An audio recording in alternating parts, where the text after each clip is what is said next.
A split-second decision completely changed my life. In my early 20s, I was in the semifinals of a softball tournament sprinting towards third base when someone yelled, "Slide!" So I did.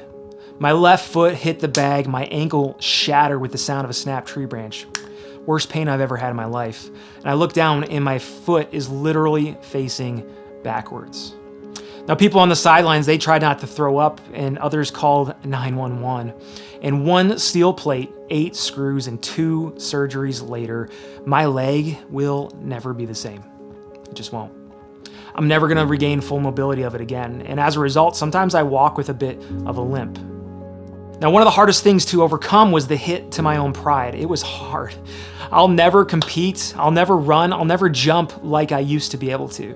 And when people ask me about my limp, which happens all the time, it used to really hurt. I even began to overcompensate for it a bit, and I would pretend that I was walking with a little bit more swagger than the limp, and I looked like a fool. I wasn't really fooling anybody. But God used this injury. He used this injury, it taught me a very valuable lesson, and it's this.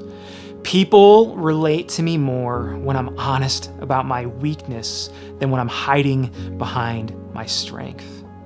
You see, while confidence is very important, humility is what wins the day. The more I talk about my struggles, the more people seem to open up about theirs. And the more I talk about my weakness, the more that people seem to relate to me. So pride, it's an ugly color on you. It's not as flattering as you might think. A lot of pastors hide their insecurities too by trying to make themselves look better. They tell stories where they're always the heroes and they hide their flaws in the story. And they rarely admit their mistakes. Some pastors even begin to obsess over their image. They start picking out more stylish clothing. They start changing their hairstyle to be more trendy. And their looks become a way that they project this well-crafted persona to the world.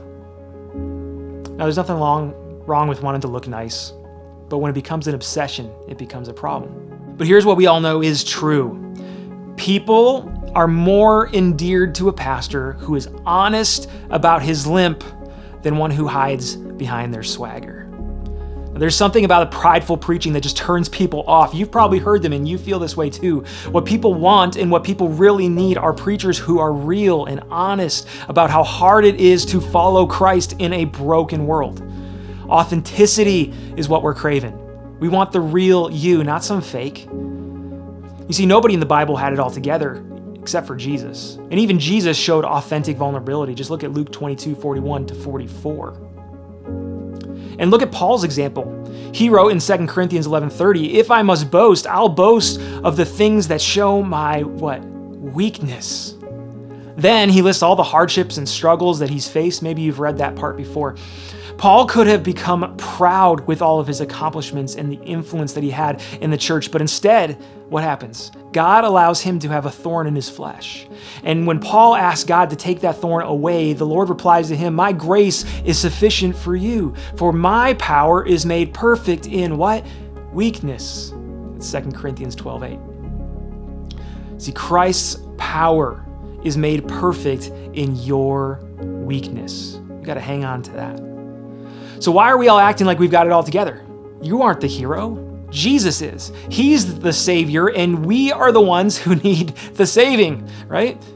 The more you're open about your shortcomings, the more people will relate, and they're going to open up to God about theirs.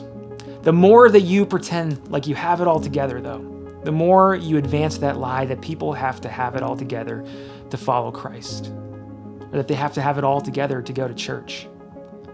It's when we're broken that we need Christ the most, and it's when we're broken that he works through us the most. So if you want a fast way to improve your preaching right now, start preaching with a limp, not a swagger. As Paul writes in 2 Corinthians 12:10, "For when I am weak, then I am strong."